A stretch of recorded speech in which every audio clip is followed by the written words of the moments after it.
Sir सरकार ने ही इस डिप्लोमा को करवाया था अपने 2017 टू 19 सेशन में।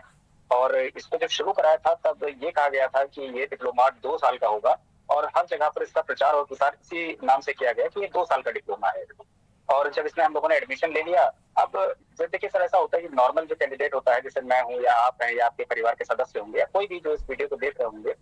हम लोग जब न्यूज़पेपर में कोई एडवर्टाइजमेंट देखते हैं तो हमें लगता है अरे वाह, ये तो मोदी जी ने मतलब मोदी जी का फोटो लगा हुआ है इसमें और केंद्र सरकार के बारे में लिखा हुआ है कि हाँ जी सरकारी विज्ञापन, और उसमें लिखा हुआ है एमएचआरडी से और एनसीटी से मान्यता प्राप्त है।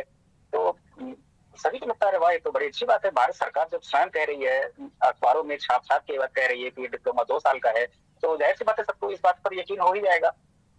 लेकिन सरकार ने इतनी चालाकी से ये धोखा किया हमारे साथ में कि डिप्लोमा को 18 महीने में ही कंप्लीट कराया और बोला कि 2 साल का है। हालांकि हमने 4 सेमेस्टर में एग्जाम्स दिए और ये 2 सेशंस में चला और 9 महीने के 2 सेशंस हुए इसमें 4 सेमेस्टर थे। लेकिन अंत में यही निकलता है कि ये 18 महीने का ही है। सुप्रीम कोर्ट ने इसको अपने वर्डिक्ट में, अपने जजमेंट में ऐसा लिख दिया कि 18 महीने का है, तो अब मुझे लगता नहीं कि इसको कोई बदल भी पाएगा, बड़ा मुश्किल है ऐसा कर पाना। लेकिन ये चालाकी कहें या धोखाधड़ी कहें या फ्रॉड कहें, ये लेकिन भारत सरकार ने हमारे साथ किया। और इस डिप्लोमा को लगभग पूरे देश में 12 लाख से अधिक लोगों ने किया और 14 लाख लोगों ने तो रजिस्ट्रेशन ही किया था। उसके बाद रजिस्ट्रेशन के बाद कुछ लोगों ने छोड़ दिया या किसी के साथ कोई प्रॉब्लम रही होगी, तो लगभग 12 लाख ऐसे लोग थे जिन्होंने इसको कंप्लीट किया था। और इसमें सभी लोगों से पहले वर्ष में 4,500 और दूसरे वर्ष में 6,000 रुपए की फीस ली गई थी।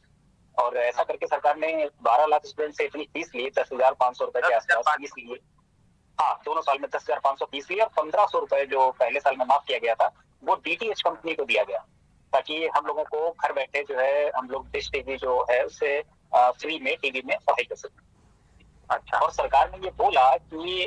उस समय के तत्कालीन जो एनआईओएस के चेयरमैन थे डॉक्टर सीवी शर्मा जी, उन्होंने ये बात कही थी कि ये डिप्लोमा जो है ये पूरी तरह से मान्य है और ये 2 वर्ष का ही है और इसमें कोई गलत बात नहीं है कि ये 2 साल का नहीं है या 18 महीने का है या कम है या इस डिप्लोमा को करने वाले लोग सिर्फ उसी विद्यालय में पढ़ा सकते हैं जिसमें पढ़ा रहे हैं, ऐसा कुछ भी नहीं है। उन्होंने पूरी क्लैरिफाई किया और आज भी यूट्यूब पर एनआईओएस के ऑफिशियल जो अकाउंट होता है, यूट्यूब चैनल होता है, उसमें अभी भी ये बात जो है ये वो वीडियो पड़ा है डॉक्टर सीवी शर्मा सर का जिसमें ये बात कह रहे हैं। अब बताइए सर, साधारण जो 4 लाख कैंडिडेट्स में से बहुत से ऐसे कैंडिडेट्स थे जिनकी उम्र बहुत ज्यादा थी, मतलब जो लोग 40 साल या 42 साल के हो चुके थे शिक्षक, हमारे साथी, हमारे गुरुजन, या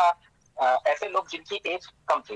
थी, उन्होंने तो गवर्नमेंट एग्जाम्स हुए, उनको क्वालिफाई किया और वो सेलेक्ट हो गए,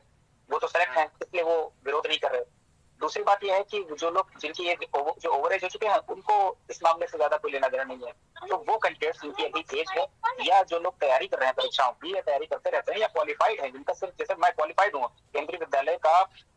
2022 का एग्जाम मैंने क्वालिफाई किया है, इंटरव्यू मैंने क्वालिफाई किया है, फाइनल मेरिट लिस्ट में मेरा नाम है, लेकिन फिर भी मुझे ज्वाइनिंग नहीं दी जा रही है। तो मेरे जैसे कैंडिडेट्स जिनकी संख्या शायद उतनी नहीं है, तो हम ही लोग इसका विरोध कर रहे हैं। बिहार में बीपीएससी टीआरई के कुछ कैंडिडेट्स हैं जिनका रिजल्ट रोक दिया गया, जिनको रिजल्ट में नाम ही नहीं दिया गया, हालांकि उन्होंने क्वालिफाई कर रखा है, उनकी भी ज्वाइनिंग की हुई है। कुछ लोग जो कि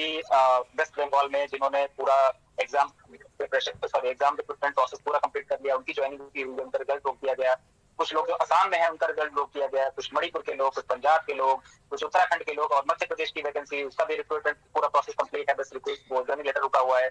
और फिर बहुत सारी ऐसी वैकेंसीज हैं जिनका ज्वाइनिंग लेटर रुका हुआ है। तो जो रुके हुए हैं या जो लोग इस प्रकार से फंस गए हैं सरकार की गलत नीति में, सिर्फ वही इसका विरोध कर पा रहे हैं, या कुछ लोग जो सरकार की इस चालाकी को समझ गए हैं सिर्फ वही इसका विरोध कर रहे हैं। कुछ लोगों को तो पता ही नहीं है कि सरकार ने हमारे साथ ऐसा धोखा किया है।